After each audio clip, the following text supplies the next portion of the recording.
Luc au chapitre 9, Jésus, ayant assemblé les 12, leur donna force et pouvoir sur tous les démons, avec la puissance de guérir les maladies, gloire à Dieu.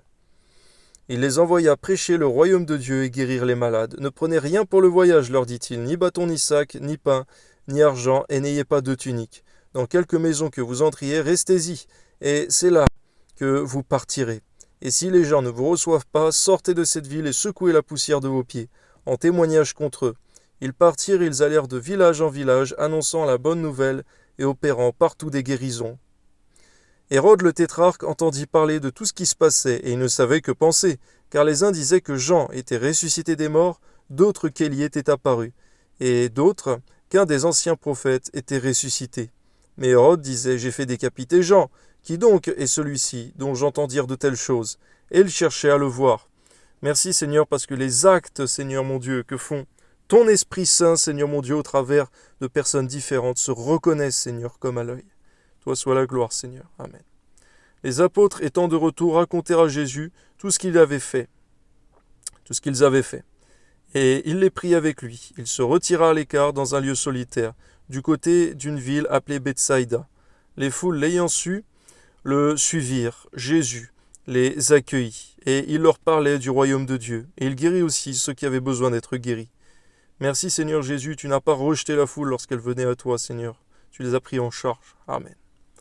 Comme le jour commençait à baisser, les 12 s'approchèrent et lui dirent « Renvoie la foule afin qu'elle aille dans les villages et dans les campagnes des environs, pour se loger et pour trouver des vivres, car nous sommes ici dans un lieu désert. » Jésus leur dit « Donnez-leur vous-même à manger. » Mais ils répondirent « Nous n'avons que 5 pains et 2 poissons, à moins que nous n'allions nous-mêmes acheter des vivres pour tout ce peuple. » Or il y avait environ 5000 hommes. Jésus dit à ses disciples « Fais-les asseoir par rangées de 50. » Ils firent ainsi et les firent tous asseoir. Jésus prit les 5 pains et les 2 poissons, et levant les yeux vers le ciel, il les bénit. Puis il les rompit et les donna aux disciples, afin qu'ils les distribuassent à la foule. Tous mangèrent et furent rassasiés, et l'on emporta 12 paniers pleins des morceaux qui restaient. Un jour que Jésus priait à l'écart, ayant avec lui ses disciples, il leur fit cette question, « Qui dit-on que je suis ?» Ils répondirent « Jean-Baptiste », les autres « Élie », les autres qu'un des anciens prophètes est ressuscité. Et vous, leur demanda-t-il, « Qui dites-vous que je suis ?» Pierre répondit, « Le Christ de Dieu, Alléluia. » Jésus leur recommanda sévèrement de ne le dire à personne. Il ajouta qu'il fallait que le Fils de l'homme souffrit beaucoup, qu'il fut rejeté par les anciens, par les principaux sacrificateurs et par les scribes, qu'il fut mis à mort et qu'il ressuscita le 3e jour. Puis il dit à tous, « Si quelqu'un veut venir après moi, qu'il renonce à lui-même, qu'il se charge chaque jour de sa croix et qu'il me suive. Car celui qui voudra sauver sa vie la perdra, mais celui qui la perdra à cause de moi la sauvera. » Seigneur, on voit que c'est bien une persévérance de chaque jour, Seigneur, pour marcher à tes côtés. Amen. Et que servirait-il à un homme de gagner tout le monde s'il se détruisait ou se perdait lui-même? Car quiconque aura honte de moi et de mes paroles, le Fils de l'homme aura honte de lui, quand il viendra dans sa gloire et dans celle du Père et des saints anges. Je vous le dis en vérité, quelques-uns de ceux qui sont ici ne mourront point, qui n'aient vu le royaume de Dieu. Environ 8 jours après qu'il eut dit ces paroles, Jésus prit avec lui Pierre, Jean et Jacques, et il monta sur la montagne pour prier. Pendant qu'il priait, l'aspect de son visage changea, et son vêtement devint d'une éclatante blancheur. Et voici 2 hommes s'entretenaient avec lui, c'étaient Moïse et Élie, qui apparaissaient dans la gloire. Parlaient de son départ qu'il allait accomplir à Jérusalem. Pierre et ses compagnons étaient appesantis par le sommeil, mais s'étant tenus éveillés, ils virent la gloire de Jésus et les 2 hommes qui étaient avec lui. Merci Seigneur, parce que se tenir éveillé, même lorsque nos yeux sont appesantis, vaut la peine Seigneur, lorsqu'on doit passer du temps dans ta présence la nuit. Amen. Au moment où ces hommes se séparaient de Jésus, Pierre lui dit, « Maître, il est bon que nous soyons ici, dressons 3 tentes, une pour toi, une pour Moïse et une pour Élie. » Ils ne savaient ce qu'il disait. Comme il parlait ainsi, une nuée vint les couvrir, et les disciples furent saisis de frayeur en les voyant entrer dans la nuée. Et de la nuée sortit une voix qui dit « Celui-ci est mon fils élu, écoutez-le. » Quand la voix se fit entendre, Jésus se trouva seul. Les disciples gardèrent le silence et ne racontèrent à personne en ce temps-là rien de ce qu'ils avaient vu. Le lendemain, lorsqu'ils furent descendus de la montagne, une grande foule vint au-devant de Jésus. Et voici, du milieu de la foule, un homme s'écria « Maître, je t'en prie, porte les regards sur mon fils, car c'est mon fils unique. » Un esprit le saisit aussitôt, il pousse des cris.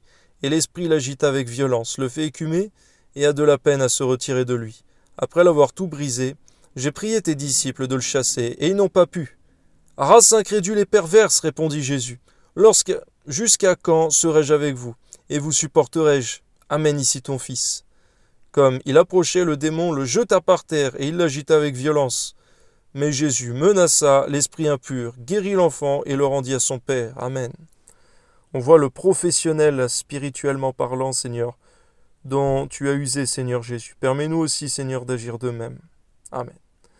Et tous furent frappés de la grandeur de Dieu, tandis que chacun était dans l'admiration de tout ce que faisait Jésus.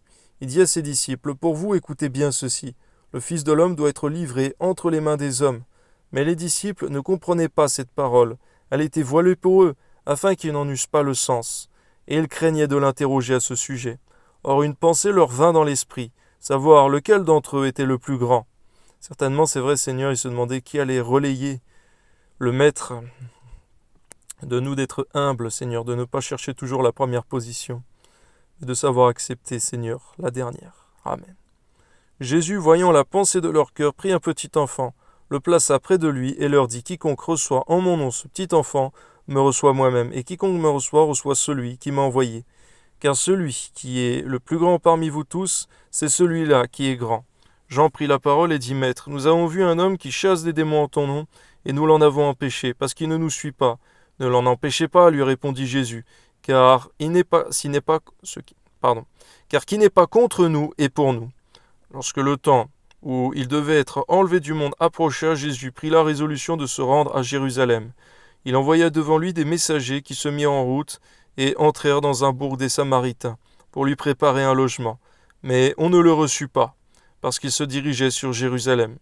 Les disciples Jacques et Jean, voyant cela, dirent « Seigneur, veux-tu que nous commandions que le feu descende du ciel et les consume, comme Élie le fit ?»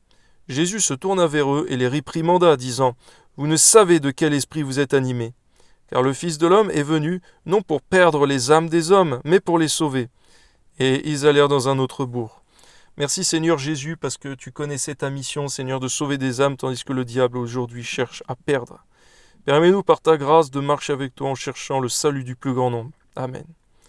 Pendant qu'ils étaient en chemin, un homme lui dit « Seigneur, je te suivrai partout où tu iras. » Jésus lui répondit « Les renards ont des tanières, et les oiseaux du ciel ont des nids, mais le Fils de l'homme n'a pas où reposer sa tête. » Et il dit à un autre « Suis-moi. » Et il répondit « Seigneur, permets-moi d'aller d'abord ensevelir mon Père. » Mais Jésus lui dit « Laisse les morts ensevelir leurs morts, et toi, va annoncer le royaume de Dieu. » Un autre dit « Je te suivrai, Seigneur, mais permets-moi d'aller d'abord prendre congé de ceux de ma maison. » Jésus lui répondit « Quiconque met la main à la charrue et regarde en arrière n'est pas propre au royaume de Dieu.